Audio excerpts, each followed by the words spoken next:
And that is while I'll never go to Italy. Oh, hello there. I didn't see you come in. Thank you for joining us once again for this, the weekly episode of the Junk Doctor podcast, wherein we jumped in our TARDISes, traveled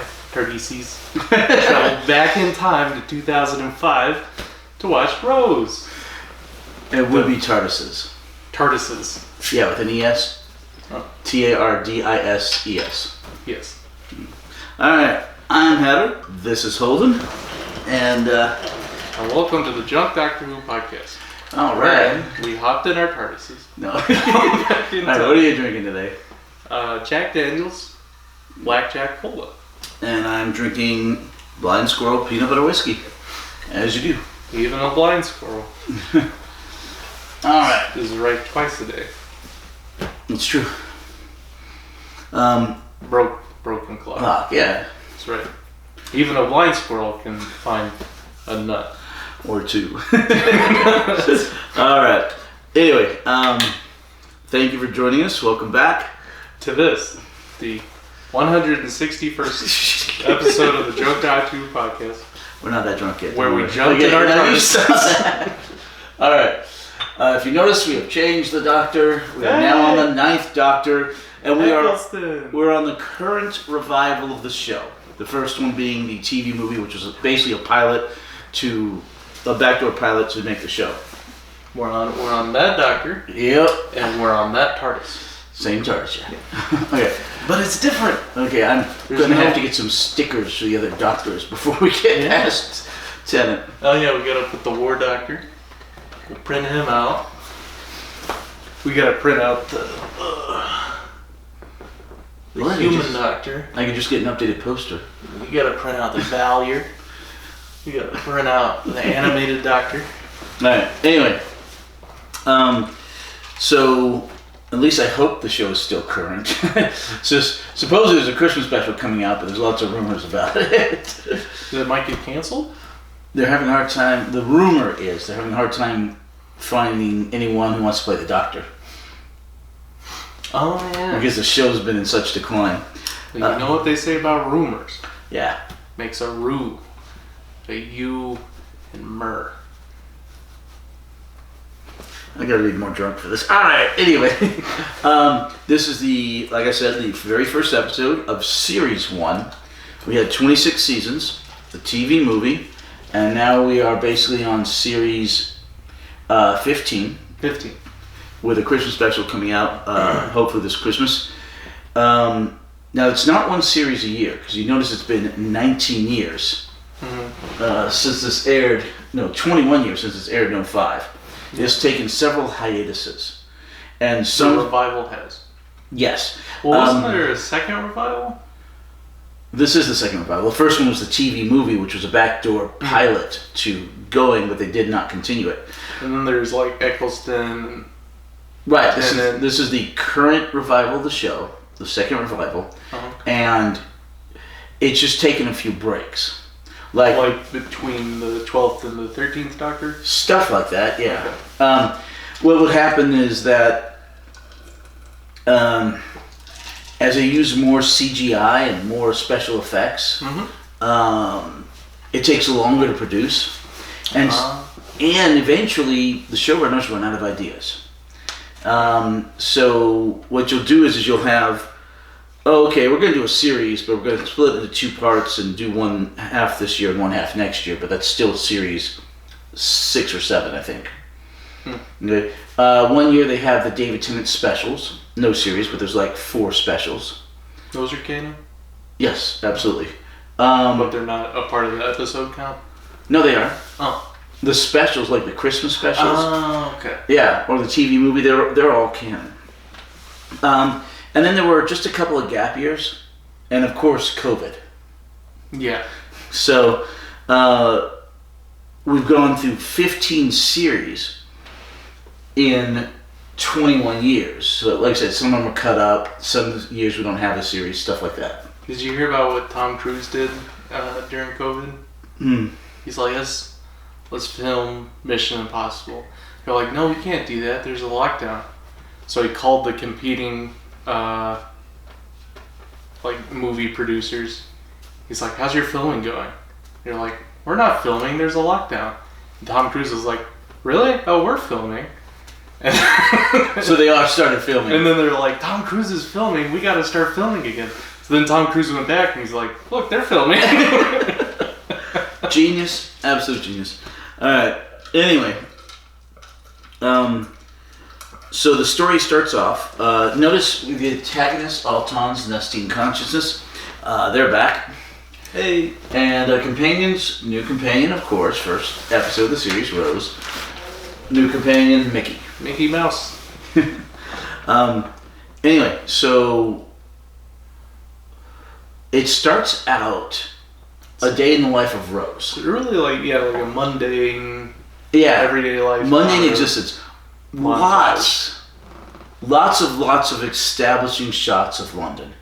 If you're gonna have something set in London, use London. You know. They're like, look, it's 2005, Mm-hmm. and you can tell. Yeah, lots of shots of London. Gorgeous.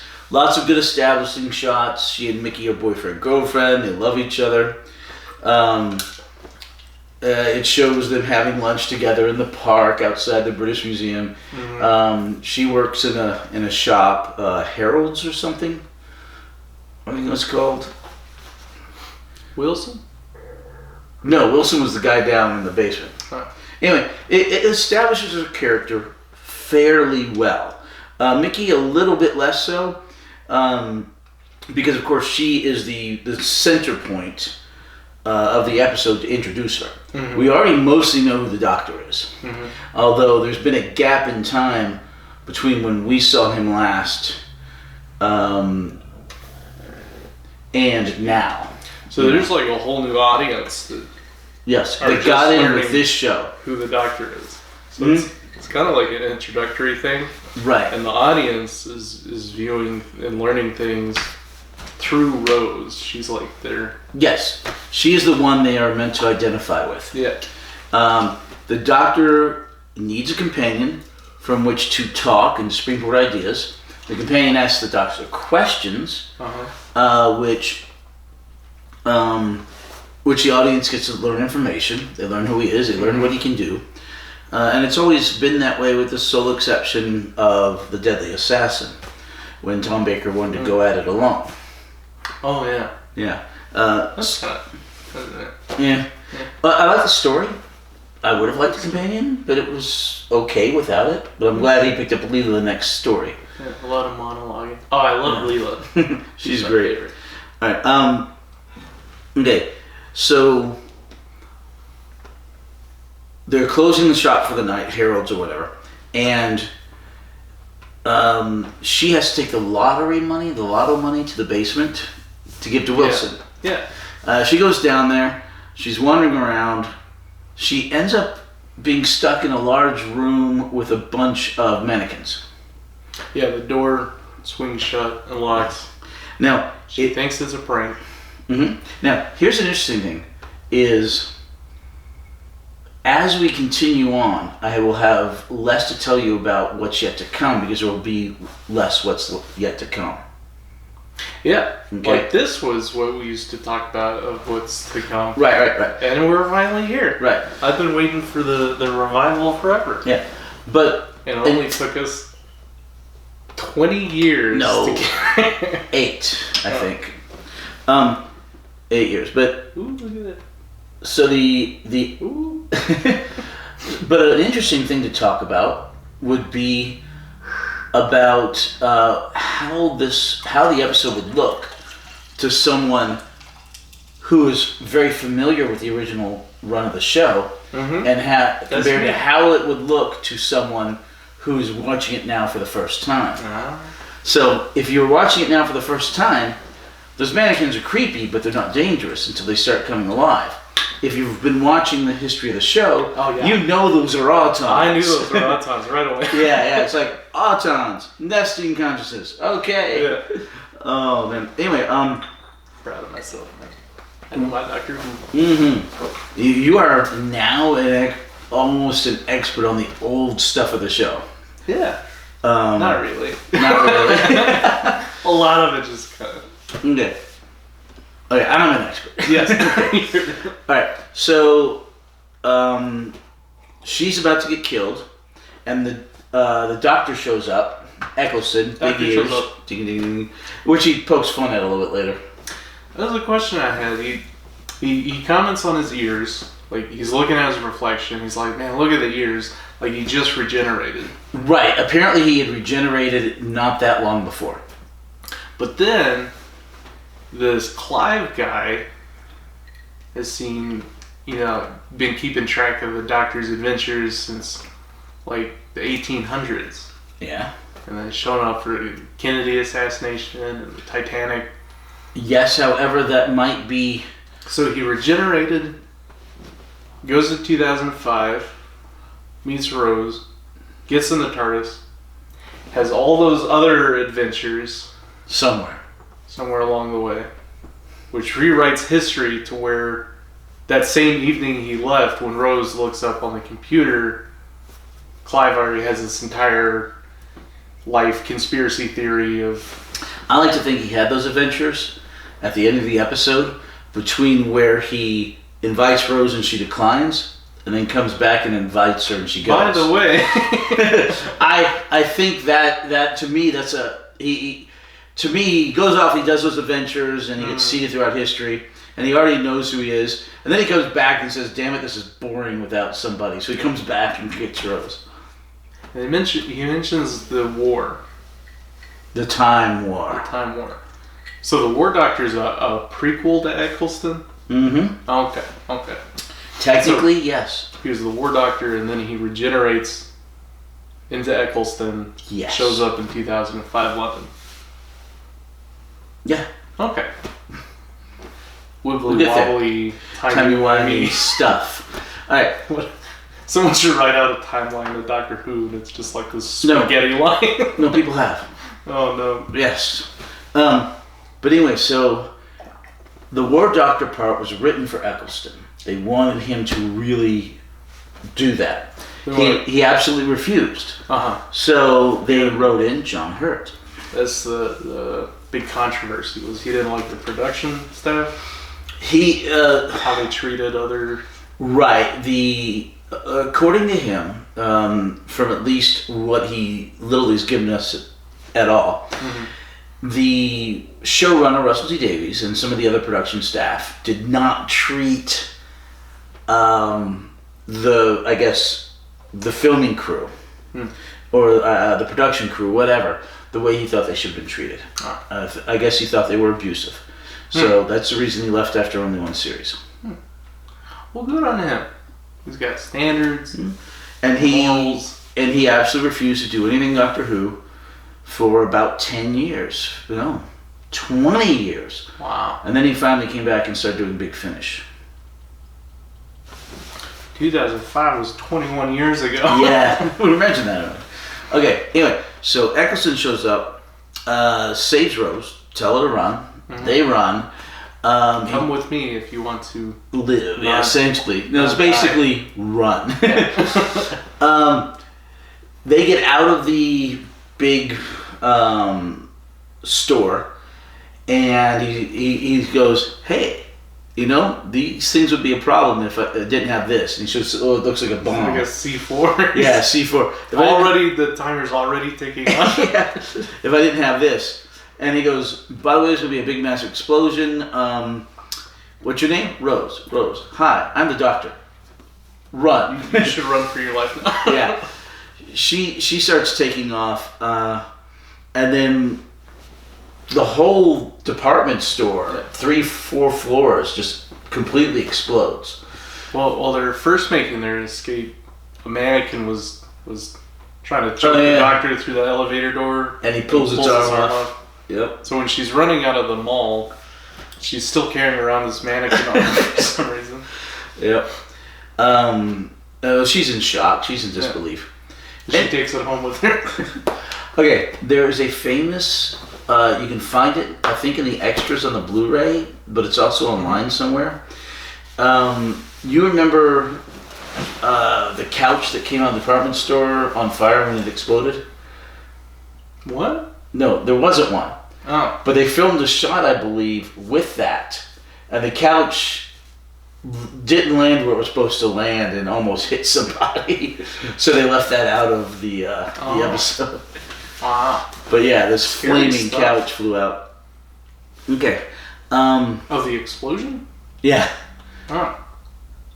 Scary. Yeah. Imagine that on your tombstone. Died, hit by a flaming couch. Flaming couch. All right, so Rose goes back to her flat. Her mother's all freaking out and on the phone with everybody. Her mother was established earlier. Older blonde lady, a lot like Rose. Rose is about 19. The older lady's about 45-ish, maybe 47, somewhere in there. At least 19. That's Rose. The mother's got to be about 45. So at least 20. Alright, anyway. Mickey shows up, all worried about her and stuff. And Rose is like, she's trying to process everything. She's literally just trying to process it all. The next day, Rose is getting up to go to work. Mm-hmm. Mother's like, don't worry about it, you have no job to go to. Yeah. And the mother's trying to get Rose to sell her story to the Mirror. It's like a tabloid. Pretty much. It's a bad tabloid paper in London. It's a real thing? Yes. Oh. There is a paper called The Mirror. The Mirror. And it's somewhere between a proper paper and National Enquirer. So it's not as bad as National Enquirer, although every once in a while National Enquirer breaks some real news. John Edwards' mistress. Yeah. But it's somewhere between the two. They're very sensationalized. That's what a I drunk believe. guy says when he wants you to come over. Hey, mirror. Mirror. Alright. Mirror. Okay, so while she's up, she notices the cat flap. And she doesn't have a cat. She had a cat. Cat died. They nailed down the cat flap so the strays don't come in. Yeah, But the It's nails screwed should shut. come out. sonic screwdriver. I don't know. Because of the doctor's peeking through the cat flap. Right. The Probably doctor. how he unlocked the door in the department store. Well, okay, so she told Mickey to throw away the arm, which he does when he Yeah. goes to watch the football match down at the pub Yeah. the night before. However, the arm somehow gets out of the bin and makes its way to her apartment. Yeah. The doctor's tracking down the arm, and the arm's trying to track down the doctor. It's kind of crazy if you think about it, because he's like, oh my gosh, I thought you died. You almost died. Anyway, I'm going to catch the last 5 minutes of this game. She tells him to go. Yeah. Once again, she was still processing stuff. So the doctor shows up, gets invited in by Rose because she wants answers. She Yeah. seriously wants answers. Yes. And there's a great exchange between the doctor and The mom. the mom. Yeah, It never says her name, does it? Mrs. Tyler. But anyway, the mother's like, I'm in my bathroom, which she seems to be in all the time at home. And the doctor's like, yes, you are. There's a strange man in my bedroom. Yes, there is. Well, anything could happen. And he goes, no. And walks away. He's very witty. Yeah, my impression of Eccleston was he's wearing this leather jacket, he has a stern face, but he's actually really like comical and smile, grinning all the time. Big shitting grin, yeah. Being sarcastic, joking. Not at all what I expected. But I really like it. He's good. Yeah, great. He's a really good doctor. personality. He brings an interesting spin on it. And he's very abrupt and mean. But they basically... The explanation is he had PTSD from the Time War. Yeah. And you'll find out why later on. It's crazy. So anyway, the Doctor and Rose are in Rose's living room, and the arm comes alive. So PTSD can stick with you through regenerations? I guess they wrote that part before he... Right, but apparently yes. But they implied he just regenerated. Which would imply that he was a different form during the Time War, which is the prequel. So why do they want Eccleston to play the previous generation? Because in theory, during the Time War, he was so busy fighting, he never had a chance to look at himself. Wow. Sounds intense. Yeah. If you die during war and regenerate immediately and then try to get the heck out of there, you may never have a chance to look at yourself, you know? Yeah. And I'm not sure if he has a mirror overall inside the TARDIS at this point. Especially, if you're fighting a war. Don't know. TARDIS, totally different. Yes. The roundels are good. So always, what I thought was weird was they had opened the TARDIS door, and it's a police box door on the outside. And immediately on the inside, it's the inside of the door is completely different with the roundels and stuff. Mm-hmm. But not this time. This TARDIS, it's a police box door inside, on the front and back. And it stays like that. Oh, okay. Yeah. Which always makes more sense to me. That's what I always thought was weird during the old run of the show. Mm-hmm. Was like, you can open this door, and on the other side of the door is this way bigger door. Well, they didn't have the capability that we do now of doing the blue screen and green screen and CGI to make it look proper. Yeah. So they just went from the one set to the other set without ever having the door open where you could see inside. And in this one, they do that directly in this episode a couple times. And a totally different TARDIS. The TARDIS regenerated?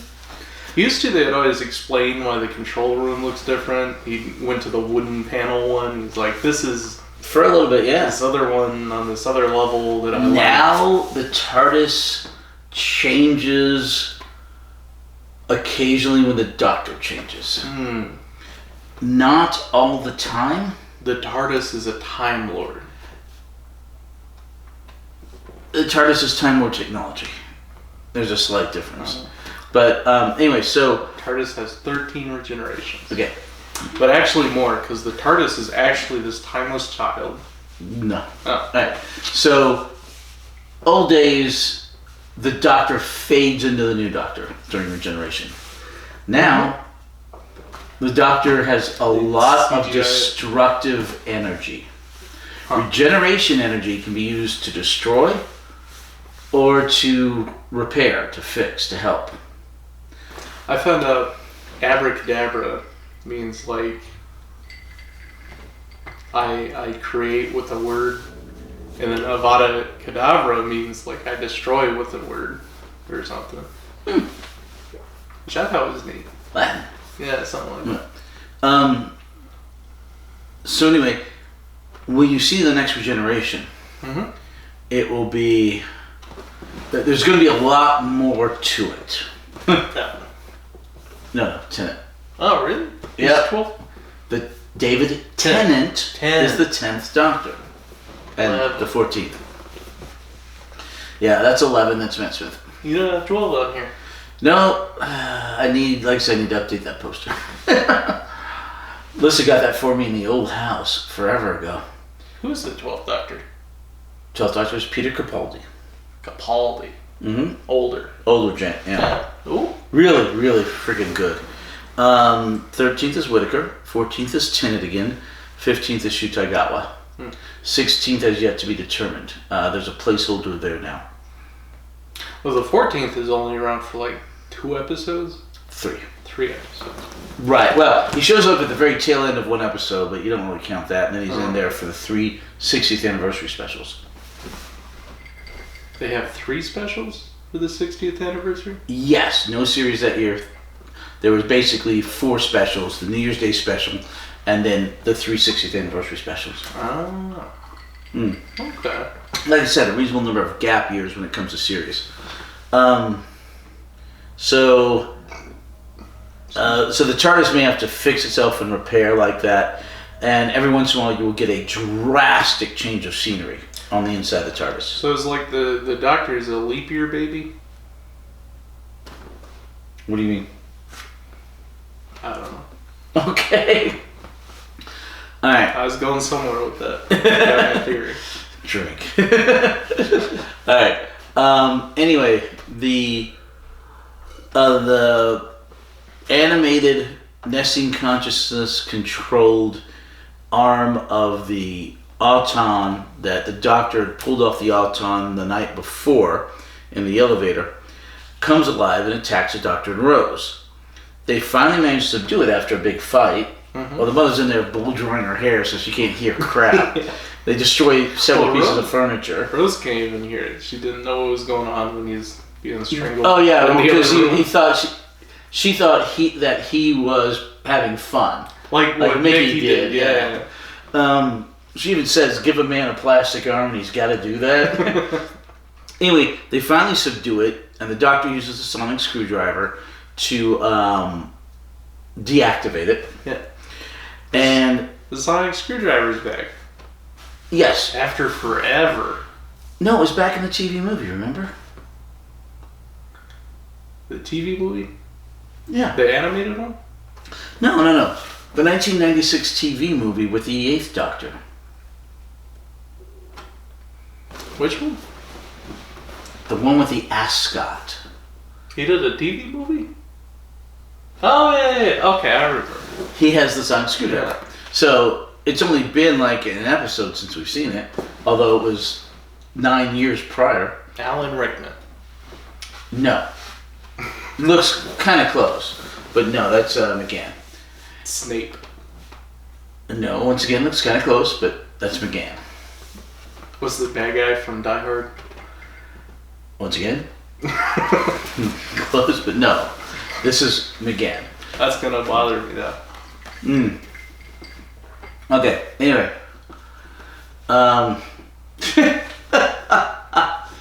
That's a really weird roundabout connection. What is? Okay, so Alan Rickman voiced the instruments in Tubular Bells 2. The album? The album from Mike Oldfield. Yeah. Okay, fast forward 10 years. No. Yes. Fast forward 10 years. And John Cleese voices the instruments for Tubular Bells 2003. Tubular Bells 3? 2003. Huh. Okay? And John Cleese was in the City of Death for Doctor Who. I haven't seen that one yet. Yes, you have. I have? 4th Doctor? John Cleese was in that? Yeah, remember at the very end, he's talking about the TARDIS like it's a piece of art because it's sitting in an art gallery, and he's explaining it to that lady, and then the doctor, the detective, and Ramona too all run in, they get in, and it disappears. Yeah, remember that? Yeah. So, if you do 6 degrees of separation, you can get back to Doctor Who 6 degrees to from Severus Snape. Kevin Bacon. Alright. Doctor Who. Okay, so anyway. Rose starts asking all the questions you would want a new companion to ask, and that you would want to have things explained to the audience. Like I say, because this is an on-ramp for a lot of people who had not watched the old show. And she starts asking, okay, who are you? What was this? How does this work? And there's this great shot. There's a great shot of somebody with a handheld with a really good stabilizer on it, where they're walking through the what did she call it earlier? Park. No. She said the cats come in from it. Cradle. No, good song. No. I can't think of the word, but it's basically a big place where people live. Doesn't that bother you? When you can't think of the word? Yeah, I'm still thinking of the But I've bad been guy's, drinking. the bad guy's name from Die Hard. It's gonna bother me the whole podcast. Severus Snape. Anyway, but they're walking through the place. He wants to leave with the arm, and they're going down the stairs, and they're talking, and then they walk through down this path all the way through the all these apartment complexes and buildings and a lot of park. Yeah. And they're walking through, and it's a continuous shot with somebody with the handheld with a really good stabilizer backtracking in front of them, or possibly on a vehicle that was keeping it at a very specific pace. Or a drone. No, there weren't really drones there. Or they made it with AI. No. Okay. We will talk about the AI in this, or not AI, but the CGI in this, and how dodgy it was this particular season. The cutting edge, 2 foot thick monitor, computer monitor.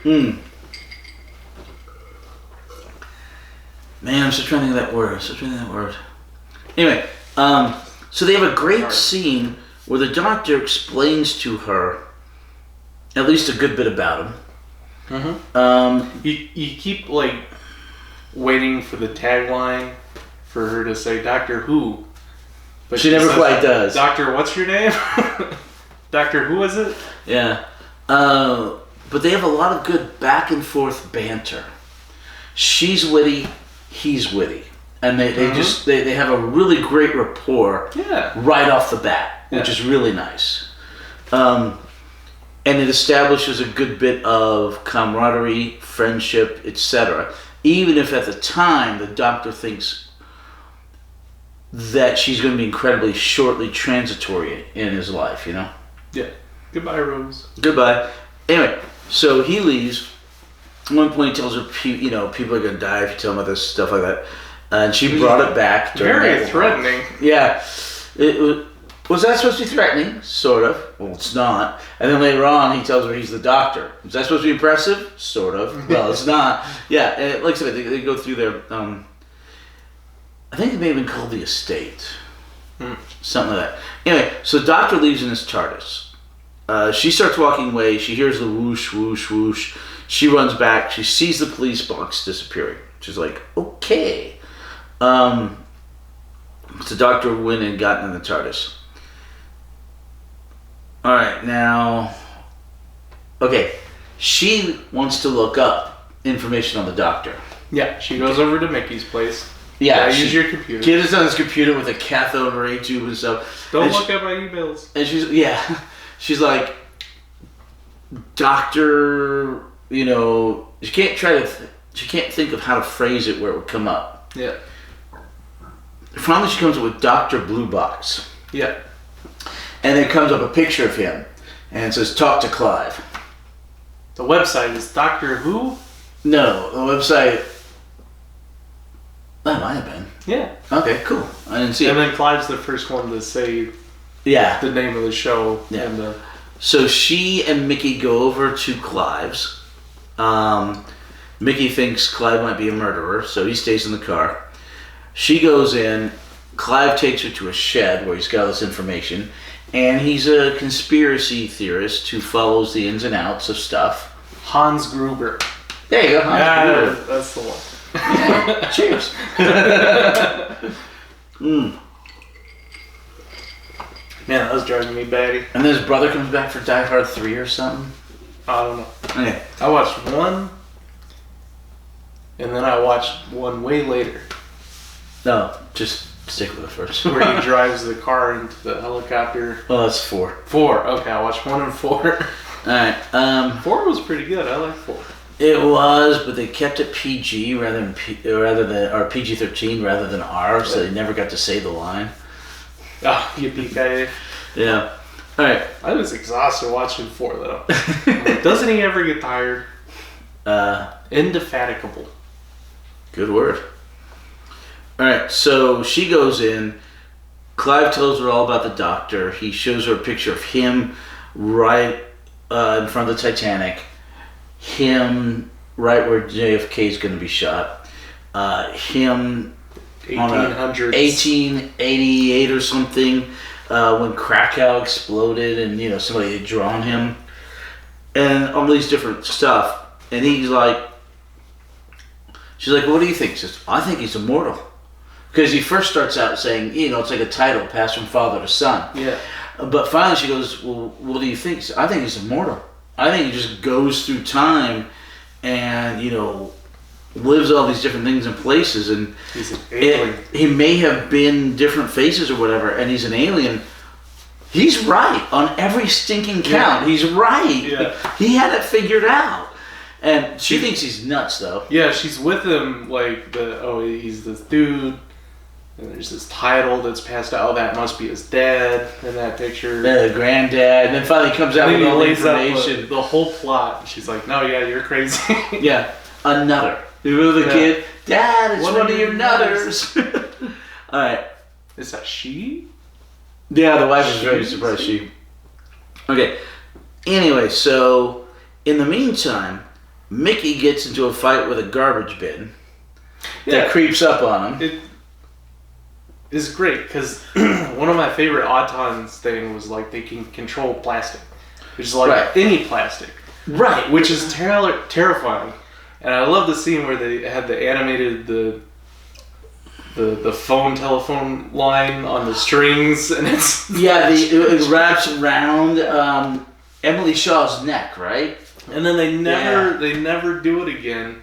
Every time the Autons come back, and now it's the plastic bin. Yeah, they're finally back. It's everything I wanted out of an Auton episode. Mm-hmm. It's great.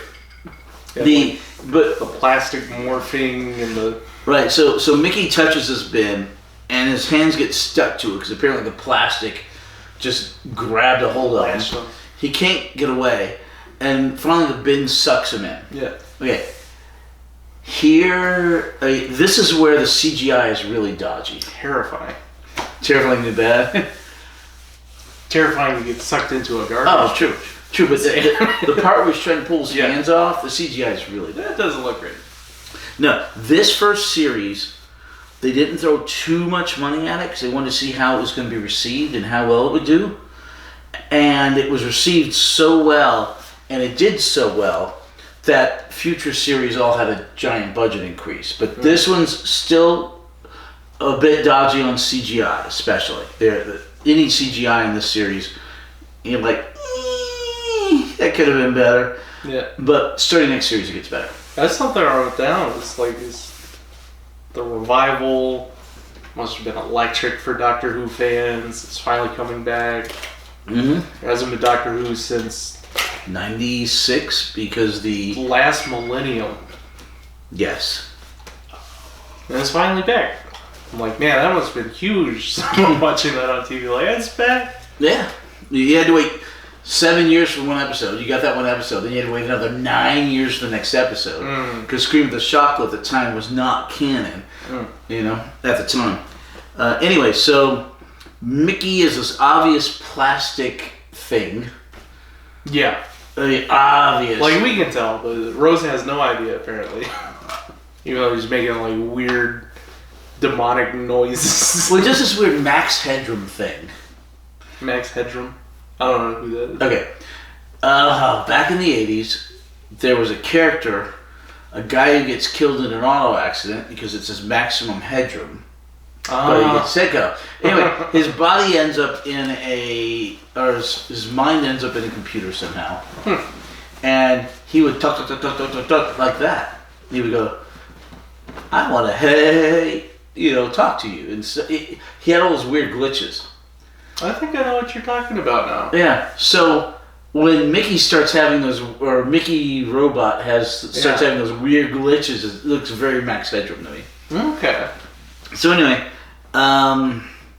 they go get pizza. They're eating the pizza restaurant, and she's just nattering on about stuff. Yeah. And the Mickey Auton wants to know all about the doctor because, of course, he's trying to get information about the doctor. So he's becoming like increasingly aggressive about it. Yes, it's like, tell me about the doctor. Didn't it start with the explosion? Because obviously the nesting consciousness has realized somebody's there to thwart it. And she is adjacent to that person, and they find out it's the doctor, although they don't know what that means yet, or the nesting consciousness doesn't know what that means, but keeps getting aggressive trying to find out where's the doctor and what his plans are. Well, they know the doctor. They've interacted with the doctor before. And then later in the sewers, they imply that they knew who the doctor was from the Time War and stuff. Well, yeah, once the thing figures out he's a Time Lord. Oh, okay. Yeah. Oh, yeah. Yeah, we had to see the TARDIS before it figured out it was a Time Lord. It's like, oh, yeah. But anyway, and the Doctor interacted not so much with the nesting consciousness before, as with what the nesting consciousness controlled. Yeah. Good point. So now it was more of a direct interaction with the nesting consciousness. Unless that stuff in that weird box in Terror of the Autons was a nesting consciousness. Oh yeah, the goo. The goo in the box. Yeah. Wasn't that like a third party thing? No, that was Pertwee. Oh. I would have to check back on that. The third party, the warehouse one. Yes, where they have the psychic from Unit. Yes, but yeah, that third party. But I think there might have been a goo box back in with the first Doctor, which is where they got that one from. Oh, okay. I don't quite. Yeah. I can't. That's right. I can't say for absolute certain. Anyway, so the Doctor shows up, offers him a bottle of champagne. Mickey Altamont goes crazy and attacks them. The Doctor tears off his head. He's like Clayface from Batman, and he like morphs his hand into these chopping blocks. Yep, and just kind of goes nuts. Yeah. They run out, they escape, they've got Mickey's head. She thinks very quickly. Once again, she's good on her feet, and she hits the fire alarm to get everybody out. So anyway, they escape to the alley. Yep. And they lock the door behind them. And the headless Mickey Auton is bashing on the metal door with his plastic arms. Right, and they're in that alley, and she's trying to escape through the gate. The guy says, well, let's just go in here, and he goes into the TARDIS. She's like, use your... You can't hide in a wooden box. Use your shiny light bulb thing. It's a your tube. Screwdriver. Yeah, your tube is a sonic screwdriver. Anyway, so she eventually goes in there out of fear that Mickey's going to break through that door. The Mickey Auton. She goes in there, and she sees that weird... Not roundels, but the weird little hex grungy things. Yeah, they're different. The whole thing, this whole TARDIS concept is a junkyard grunge. Mm-hmm. You know? This is like these weird...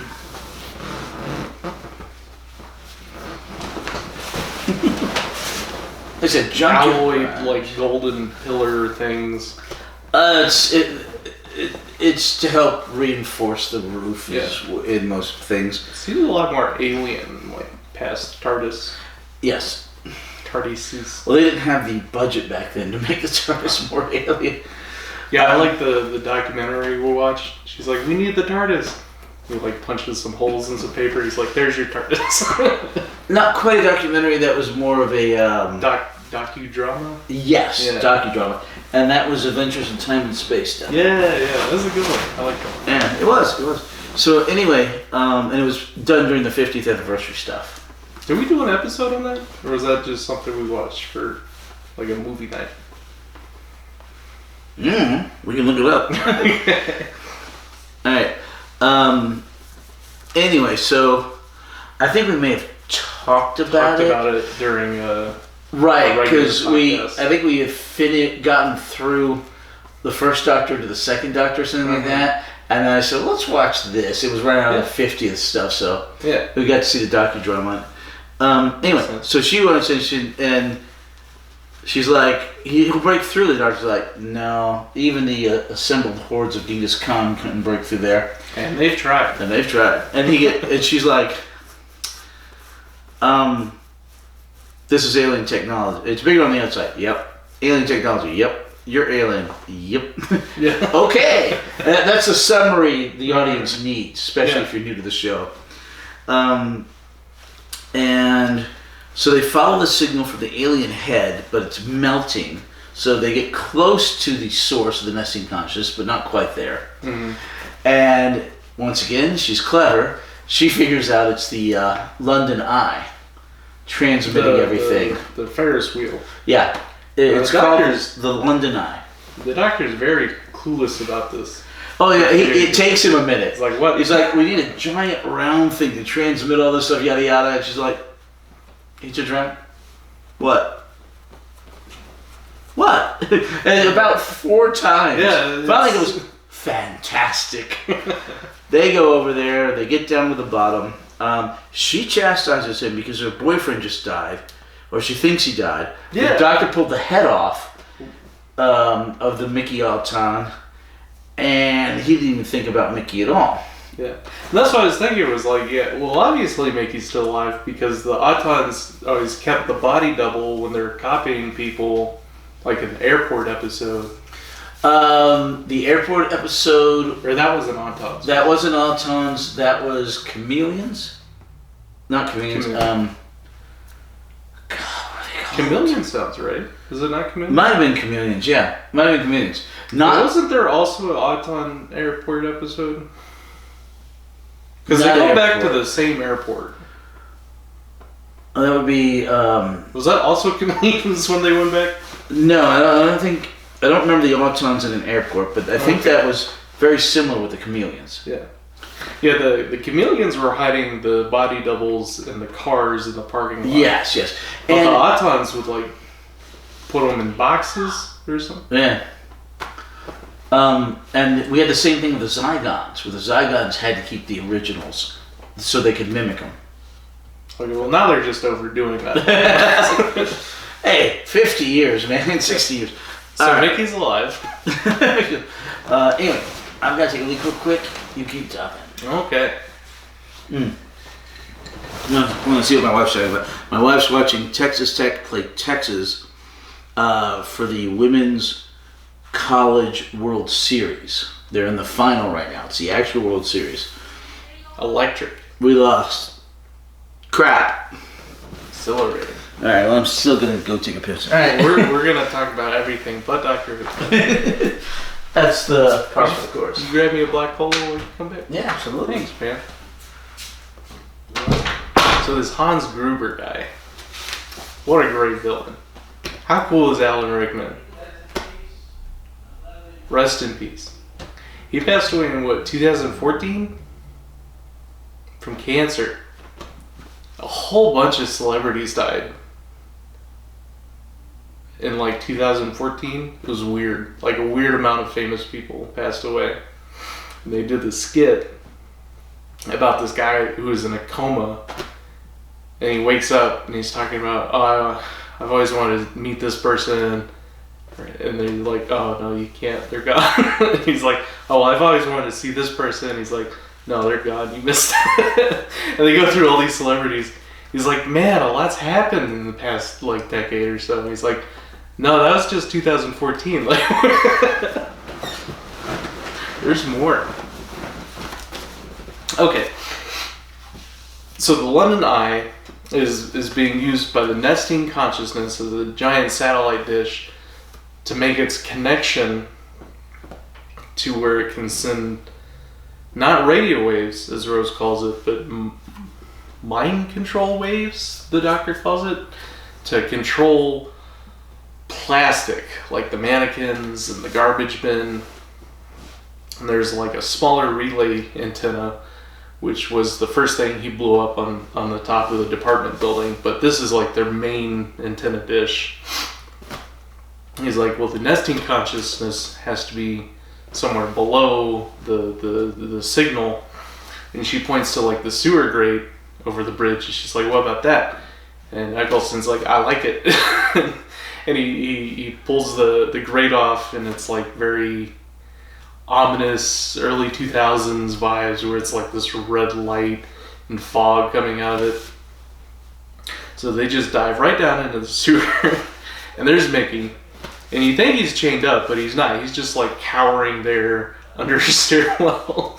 She's like, oh my goodness, it's Mickey. And she's like, he didn't tell me he could. He's like, she's like, he. Rose is like, he's alive. The doctor's like, well, yeah, that makes sense because they need to keep him alive. Thank you. Last two. Oh. They need to keep him alive to help with the. I thought I would cover more by the time we got it. And she's like, you didn't tell me.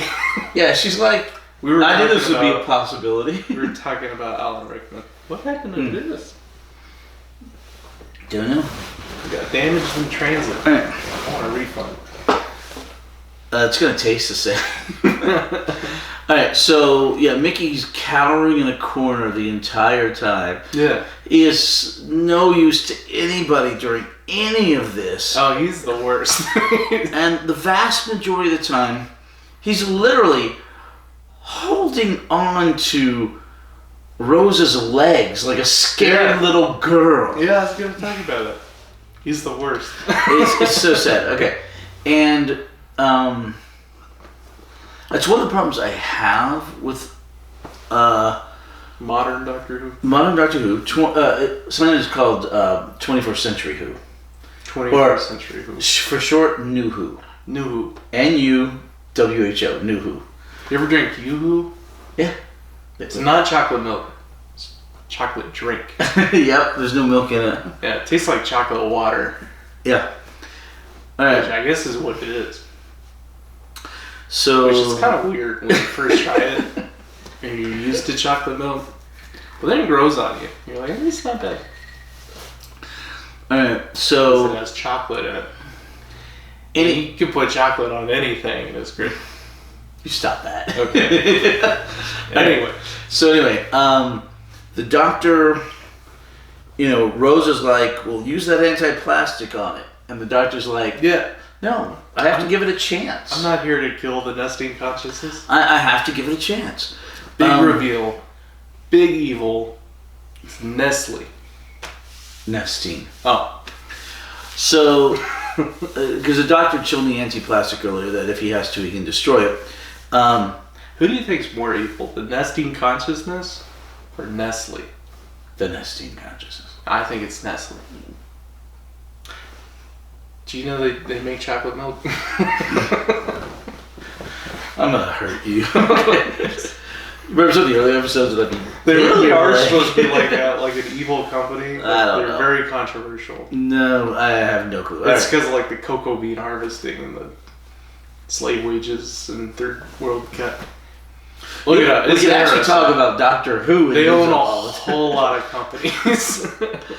Alright, anyway, so the doctor says, okay, nesting consciousness, may I approach and speak with you under proclamation, under the 15th Treaty of the Shadow Proclamation or whatever. Yeah. We're going to hear more about the Shadow Proclamation later. Parlay. Yeah, but we're going to hear a lot more about the Shadow Proclamation later. That's a Time War thing? No, it's sort of like... Autumn thing? No, it's sort of like an international police... think of the United Nations. Parlay. Right, but think of the United Nations. That's more the Shadow Proclamation. The United Space Nations. Yeah. Okay. Alright, anyway, so the doctor goes up, asks it to leave, says humans are stupid apes who barely learned how to walk, leave the planet, yada yada yada. Anyway, so two of the Autons come up behind the doctor and grab his arms. Yeah. And one of them pulls out the anti-plastic. And the other one's got both of his arms pinned back. Yeah. And the doctor's like, oh, I wasn't going to use that. That's a last-ditch effort. It's self-defense. Yeah. And then it shows the TARDIS. Somehow, when the doctor's running around the bridge over to the other side to go down into the depths where they went to find this thing, somehow it managed to move the TARDIS, find the TARDIS, move the TARDIS, and get it there before the doctor arrived when he and she were running. So why is the nesting conscious so surprised by it? It's like the big reveal. It's like, oh my goodness, this thing that I picked up and moved and transported here and hid and then revealed. Oh, now I'm afraid of it. Well, the thing like is just it now found it and it putting it recognized it together. as superior technology. Mm-hmm. But then to see the Doctor admit that it's his ship, Uh-huh. and it figures out it's a TARDIS, well, that's a Time Lord, and all the Time Lords are supposed to be dead, Yeah. along with all the Daleks. Ah. Everyone perished in the Time War. And the Doctor even apologized. I couldn't save your planet. I couldn't save any of the planets. They all had to go, you know? Meanwhile, Mickey's complaining to Rose. Oh my god. He's like, there's this plastic thing, molten plastic, which is weird because it looks like lava. It doesn't Well, look it's like again, plastic. bad CGI. And he's like, and it talks, which is weird because it doesn't, it like gurgles until it figures out the Doctor's a Time Lord. It says then it, Time and Lord. it speaks, legibly. Okay. What do you call that? Legibly is written. What's the auto? Audibly?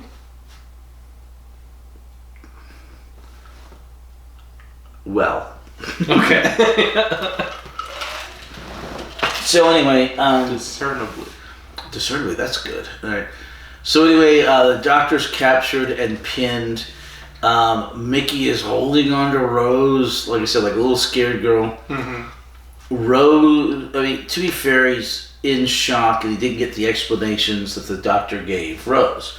But they started him off as this horrible little coward child of a man, and it's not good. I like the Auton Mickey more than the actual Mickey. I think I like the Garbage Man more than Garbage Man's character. Alright, so Rose figures, she looks around, she goes, okay, I can do this. I was in junior high, I was in gymnastics or something. I won the bronze. Right. She hacks this chain with an axe and she swings the chain. Tarzan swing. Knocks the one Auton back. Knocks the other one a little offside so the Doctor's able to flip him. Mm-hmm. And then on the way back she kicks the other Auton in. And he goes in there with the anti-plastic. Holding the anti-plastic. In the meantime... Which is like antimatter? But it's anti-plastic. Anti-plastic. In the meantime... That's not a real thing. No. Okay. Well, acid maybe. Okay. In the meantime, Rose's mother had gone shopping. Yeah. And this thing had transmitted out the, attack signal. And all the Autons come to life in the shopping center and outside the shopping center where all these people are, including Clive. Yeah, Clive shows up again. With his family, and the poor guy gets killed. It's off screen. It's the one death. No, there were a lot of other bodies in that road. They could have been mannequin bodies. In theory. Yeah. I think a lot of people died, but... There's definitely one confirmed implied death. Off screen? Implied death. It is off screen. I wrote down... There are a lot of implied deaths just happening because they were shooting in the They're crowds. just blasted. Yeah. But they're not absolutely confirmed, and they might have had stormtrooper levels of accuracy. Yeah, maybe. Anyway, you know what? I was waiting the whole episode for the Autons to do the gun thing. You know, the classic. But they're missing the little barrel that comes out of the index finger. It's just a hole down. yes, Yeah, it's a little different. a little different. Anyway, Rose's mom is about to die. She knocks the anti-plastic into the deal. The bridal mannequins. Yeah, bridal mannequin's about to kill her. And all the, doctors like, run. And they run, not outside, they run into the TARDIS. And Mickey's hugging the TARDIS like his teddy He's bear. been there for a minute. Yeah. The doctor opens up for him. Mickey goes inside. Rose goes inside. The doctor goes inside. Actually, I think it was Mickey, Dr. Rose. And they pour it out of there. Yeah. They travel out of there. Then the thing explodes, and the whole area explodes, and then all the Autons go down. Which means Rose and Mickey are a companion. Yes. And then I was going to make the joke that Mickey's a companion because he rode in the TARDIS. Because I always say that about everyone that's in the TARDIS. You're like, no, they're not companions. He sometimes they have like an entire unit squad in the TARDIS.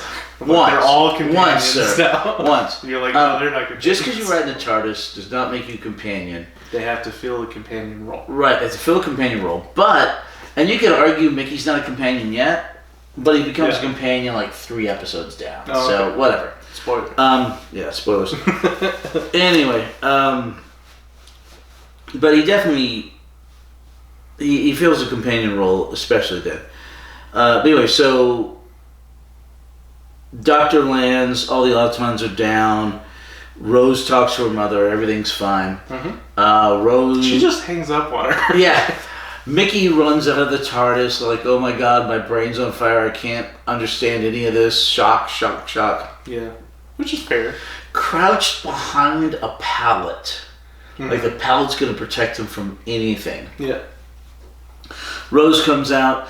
The Doctor makes his invitation. You want to travel with me? Goes anywhere in the universe. But Mickey's holding onto her legs, and she's like, no, I have to take care Someone of this has to alive. look at I have to check on my mother. And the Doctor's like, okay. Then he leaves.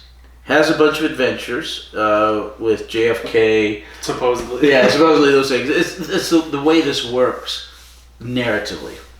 Comes back a couple seconds later, our time. Oh, did I mention it travels in space, in time too? It's also a time machine. This is so cold. She goes, "Thank you, Mickey." He says, "For what?" She says, "Exactly."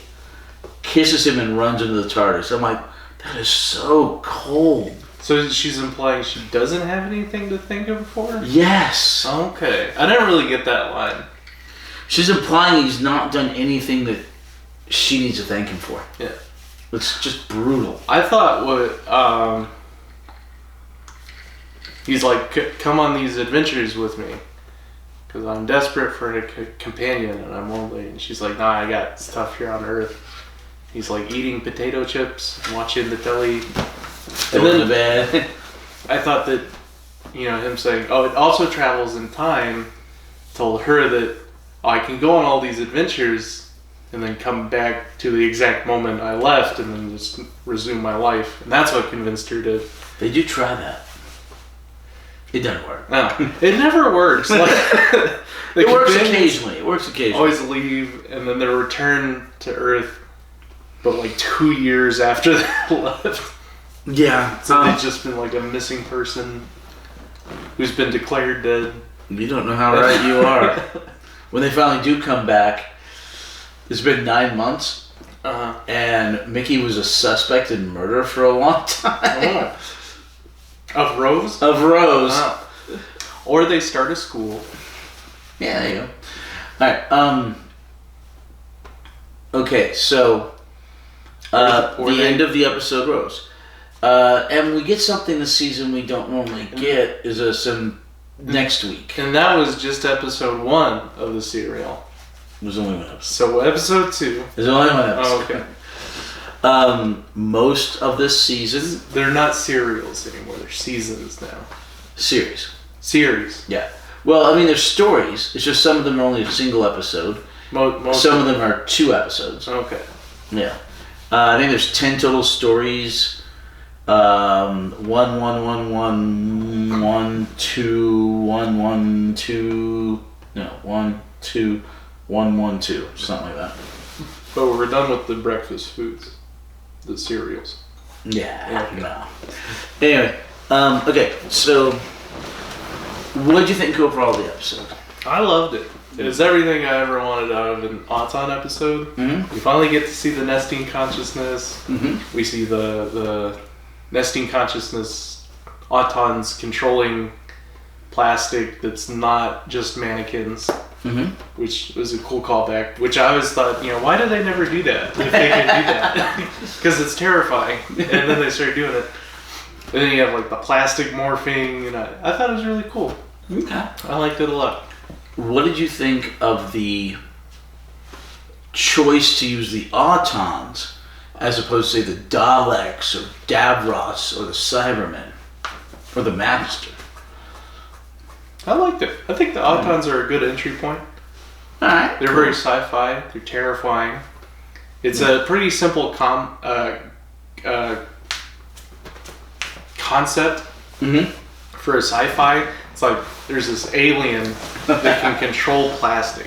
Whereas if they open with the Daleks, they have all this context and story that these aliens that evolved and live in these roads. It's like that's not necessarily a good entry point to a new viewer. Where the Autons are kind of like a simple villain. It's like, oh, they control they take over mannequins, they control plastic. Okay, I get it. all right, good answer. Okay, so Rose and Mickey. Here's a problem I have with modern Who or New Who. Is when you get couples like that, the woman comes in clever, brilliant, brave, fully formed. You know, not quite a Mary Sue because she can't do everything, especially compared to the Doctor. Yeah. Until we get to Clara. Except realizing that the London Eye is the antenna. Right. But Clara. I hate Clara. Anyway, but the Mary Sue.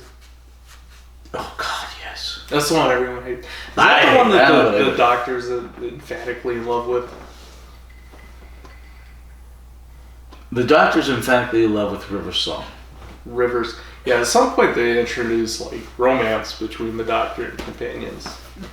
Yes, which is like kind of started with the one kiss in the TV movie, but it is much more blatant currently, and Rose is emblematic of that. And historically, the Doctor's never really been like a romantic person. No, correct. Anything could happen. No. All right. So anyway, it was such a weird way to proposition somebody. And she thought he was like a cop doing an inquiry. Yeah. And she's trying to seduce him in that clumsy way. I mean, anyway. But the men in the couples have to, they always start out pathetic. Mm-hmm. And the female ends up so already perfectly formed, already good, already great, fine. And this happens with Rose and Mickey, and it happens later on with Amy and Rory. The men start out pathetic. Both of these men eventually grow into badasses. They do. Mickey eventually becomes a badass. Oh. It's actually interesting to watch. That's a great arc. Yeah, it's a great character arc. Even Luke Skywalker was like, yeah. And same thing for Rory. Rory starts out, Amy's the good, interesting, clever one. Mm-hmm. Rory starts out as a barely acceptable doofus. Mm. But when Rory turns into a badass, and it's really cool. And like I said, the CGI later on is so much better. Oh, that's good. Yeah, I don't mind it too much. It just bugged me, the parallels there between those two couples, because at least the female companion is trying to be as clever as or is trying to be as knowledgeable or as competent as the Doctor, and the Doctor's male, Yeah, it's later on when most of the men are emasculated and most of the women are kick-ass, Yeah. It kind of works like Rose's character works. She's a well-rounded, capable individual. She's kind of like the ace companion who's just... Yes, she's a great echo of Ace. So you got the Doctor, and then you got the companion. It's not that they made the female companion this Mary Sue that's like awesome, that she just outshines all the men. It's that Rose is like a decent character, and they just took Mickey and just made him the worst character in contrast. So it's a very extreme contrast between the two. He is such here's this girl that he supposedly loves, and he is not even willing to shield her from danger. Yeah. He wants her to shield him from danger. Which makes you wonder. So sad. Makes you wonder who he is emailing. Yeah, just go read my email. Anyway, but Mickey eventually becomes a decent badass in his own right, but it does take a few years. Cool. Okay. Did you have any questions? I like your questions. Hmm? Your question. You had questions. I like your questions. Oh, thank you. Well, do you have any questions? I asked most of them, I think. Let me go through what. Okay. No. Autons are very squeaky for some reason. There's just never been a thing with Autons. New Autons. New regeneration style. New revival. Sonic Screwdriver's back. Yep. It was in the TV movie too, but yeah. Talked about the Doctor's regeneration years. Autons control plastic. It's just that, the things for what, but we talked about. Yeah, that's all my questions. We got through. Okay, cool. All right. We will see you later. Oh, the news. Okay. So I've been saying that there has not been, talking to you guys, because I already told them this out there, saying how there has not been any new releases, and wasn't going to be new releases for a while. This is news to me. The first I've heard. Nah.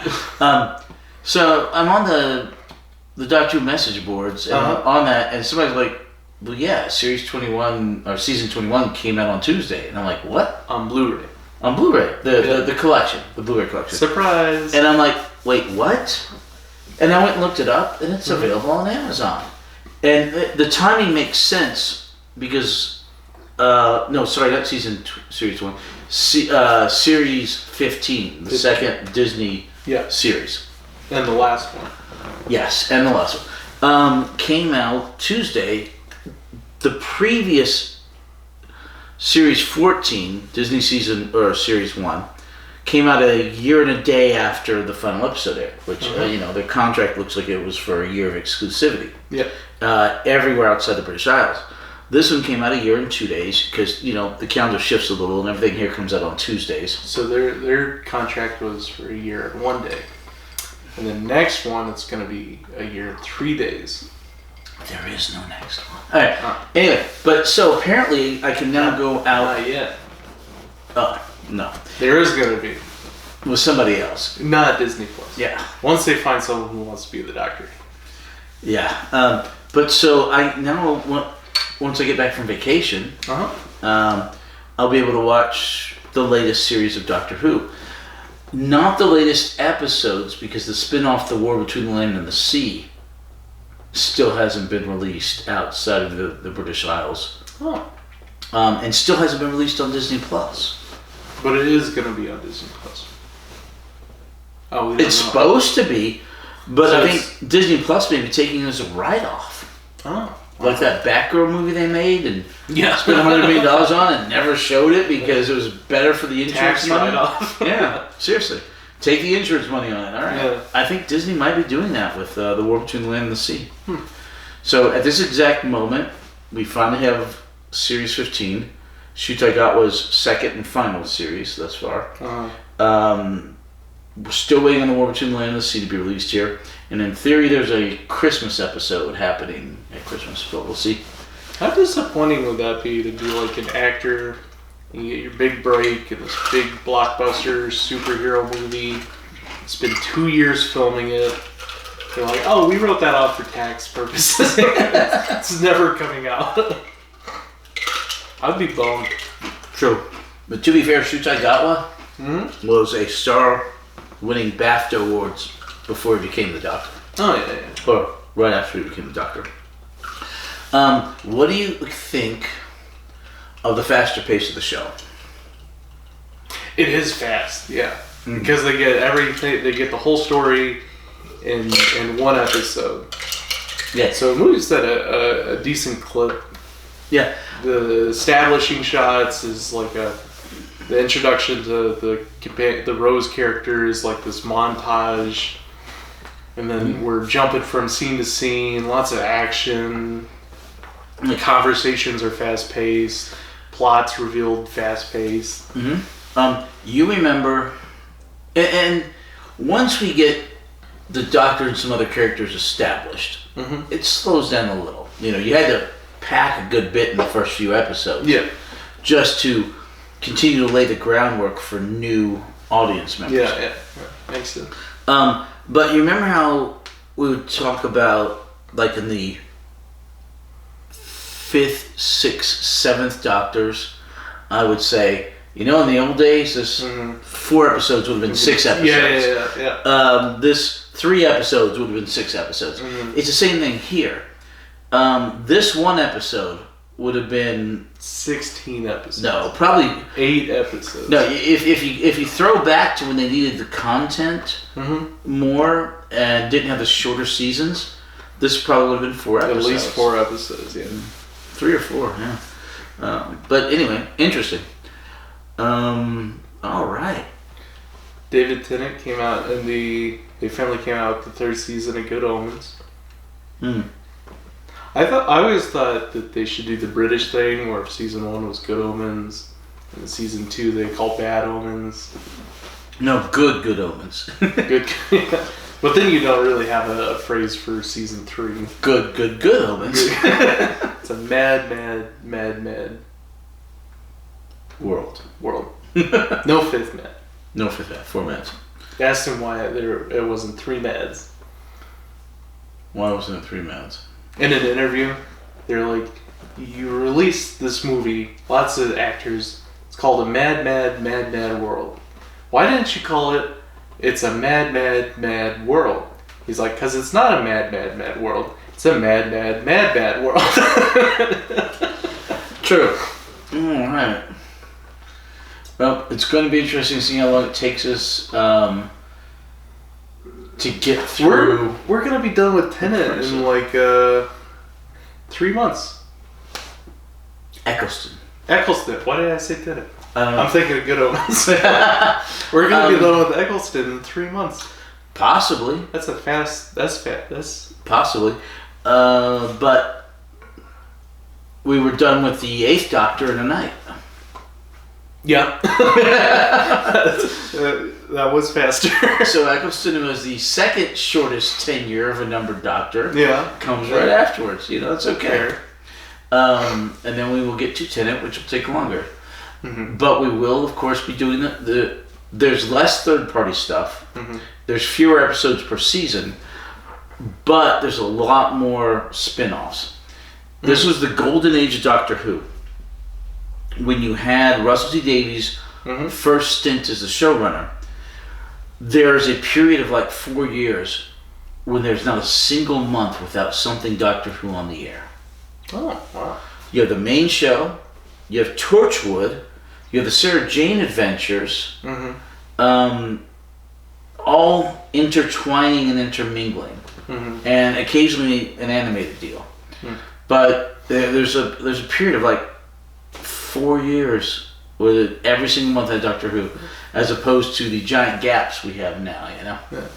I remember when Doctor Who really took off. When I was like 14, 15, 16. Like all my friends had the sonic screwdriver replicas, and they'd be wearing like the Vincent and me Starry Nights belt and t-shirts. We'll get there. Yeah. It's a great episode, but it's brutal, and it's good. Very popular. Doctor Who is very popular. Yep. Less so now. Yes. Less so then. Do you think it'll ever reach the same heights of popularity? As it, what do they call it? The television term, the shark, the wave. Jump the shark. Yeah, it's jumped the shark. Yes. It started here, it built, and it had its peak, and it's going back down. Get woke, go broke. It's never coming back up again. Maybe. The question is whether or not they keep it going in its current form, or whether they rest it for a long time, put it on a major hiatus. And that still doesn't work. Because they did that with Star Wars twice, and it just keeps getting worse every time. Once again, get woke, go broke. And for some reason, Disney's always involved. Yes, every stinking time. Although Doctor Who starts going woke before Disney took a hold of it. That's true. It does. It really it starts creeping in during the Russell T Davies era, slowly, gets a bit worse during the Moffat era, then gets really bad during the Chibnall era, and is just so horribly, blatantly bad during the Moffat 2 era. Doctor Who's always been a little PC after. Well, there's a difference between PC and woke, you know? And the woke's a lot worse. Yeah. And it's woke. It's a very British thing. Lots of stuff happening in Britain.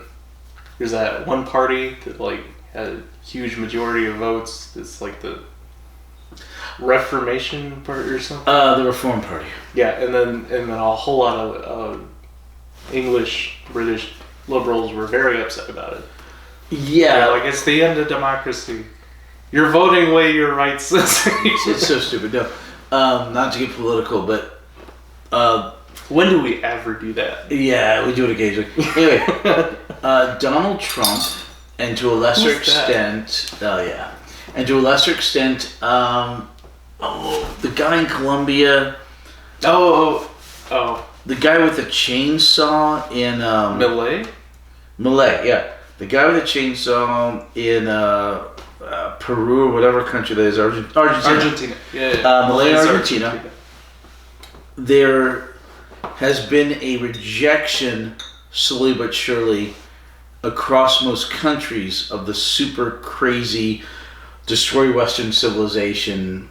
Like socialism stuff? Socialism, all that stuff of let's let everyone into the country, let's destroy Western civilization,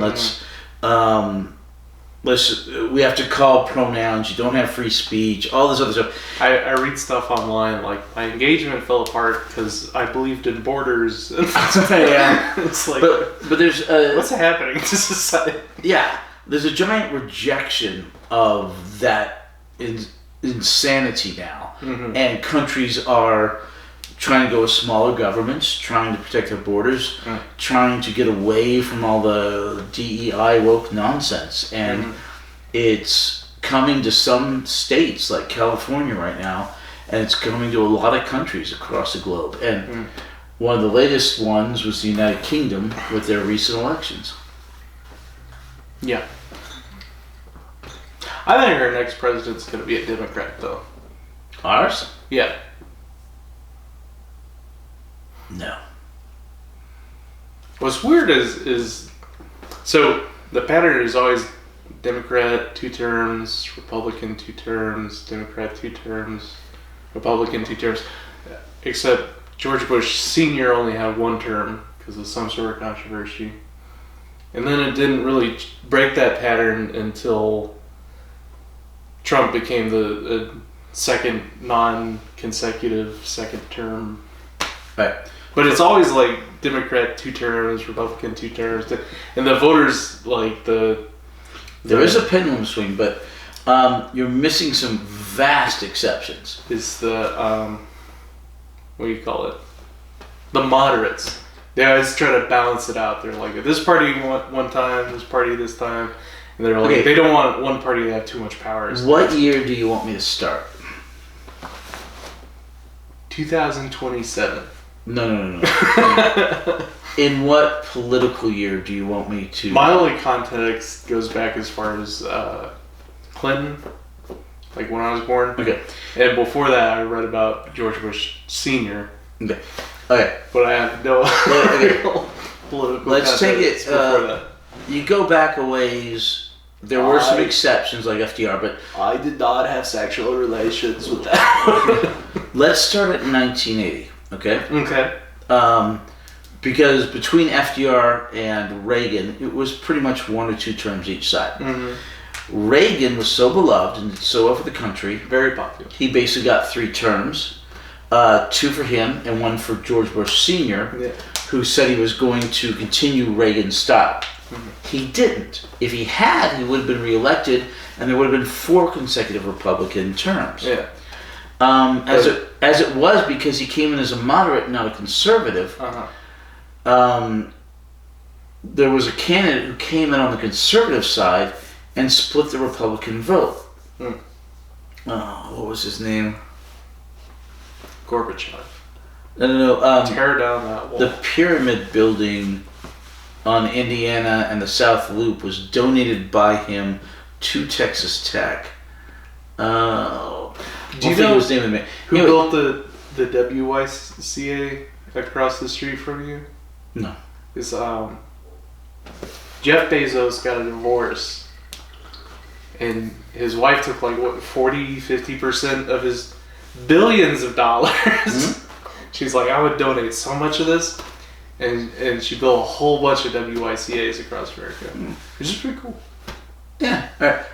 If I divorced a billionaire. All right. H. Ross Perot. That was the guy that's... H. Ross Perot came in. Bill Clinton only got 42% of the vote in 92, but he squeaked through with an election, a plurality, a majority of the electoral votes. He squeaked through an election because H. Ross Perot, because Bush Sr. did not govern like Reagan did. Which is was that the controversy? I heard something about him breaking a campaign promise or something, and that's why he didn't get a second. Read my lips. No new taxes. That's the one. Yep. And they implemented new taxes. Correct. Once again. And everyone hated that. Right. If he governed a conservative, he wouldn't want a second term, and it would have been 4 Republican terms in a row, but he didn't. Mm-hmm. He was an establishment Republican, and he was put on the ticket with Reagan to balance it with the conservative. Mm-hmm. Move forward to a Clinton, to a Bush Jr., to a Obama. Then you had Trump, and he should have won 2020.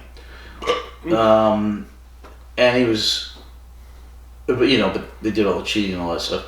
And then in 2024, he wins, but he is such a beloved president like Reagan, if not more so, especially because he got cheated one election. There's going to be another Republican next time, most likely. Also, also the Democrats have gone so far afield that they're nearly unelectable at this point without fraud, without massive amounts of fraud. Really weird. I think it'll be campaign strategies. No more what do they call bulldogs? Democratic bulldogs. Blue Dog Democrats. Yeah.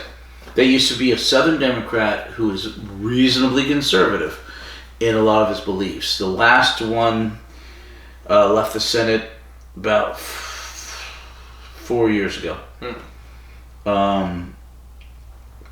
Okay, so maybe not the next election, but the one after that's definitely Democrat. Because then they go back to the 2 terms Republican, 2 terms Democrat. I honestly think if the Republicans manage to pass a SAVE Act and clean up the elections, which they have every right to do, Congress can do that. Article 1, Section 5, Section 4, Paragraph 1. 4 or 5, Paragraph 1. Congress can regulate elections as they see fit, and they stop all the fraud. I'm not sure the Democrats ever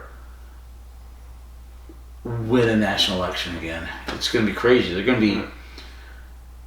to be relegated to coastal regions, and they won't be able to do anything almost anywhere else in the country. You think there'll be a rise of a third party into the new 2-party It's very system? possible. So there's a couple things that could happen. One is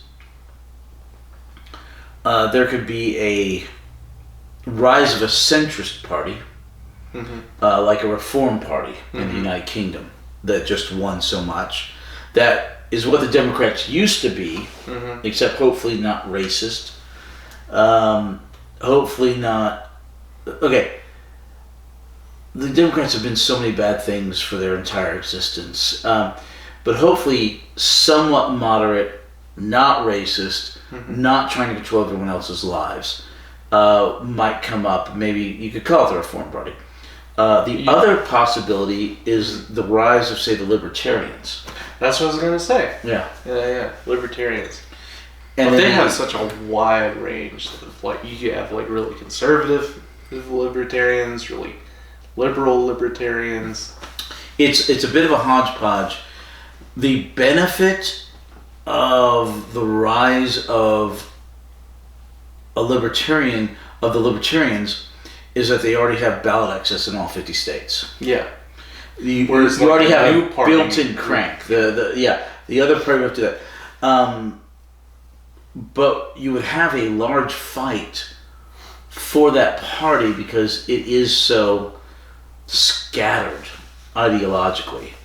I'm gonna start. Not classically, but modernly. I'm gonna start a party. Okay.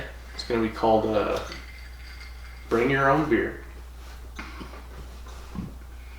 BYOB party. There will be barbecues. It could be the white party, like P. Diddy's white party, but Is that the one with baby oil and stuff? oh god, you don't want to know. Oh, the Justin Bieber warned us about. Yes, Okay. I didn't know they were called the white party. they were called white parties. Oh. I don't know why. Yeah. I think everyone wore white. Oh. Is what I Like think. a college fraternity toga party. Kind of. You know, except they drugged people. Supposedly. Bill Cosby party. Again. Alright, so The Green Dead, 6 episodes. No, alright. This is Okay. This is when it went from a children's show to a family show to an adult show? It's getting there. Torchwood is adult. Alright, anyway, hopefully see you next week, and we will do The End of the World. The second episode of Series 1. And right now we're doing Robot, where a tank explodes and like 3 people die. No. I think that happened in Robot. That did happen in Robot. But we're not doing Robot. Thanks for joining us. See ya. We'll We'll see you next year for our annual podcast. Oh my god.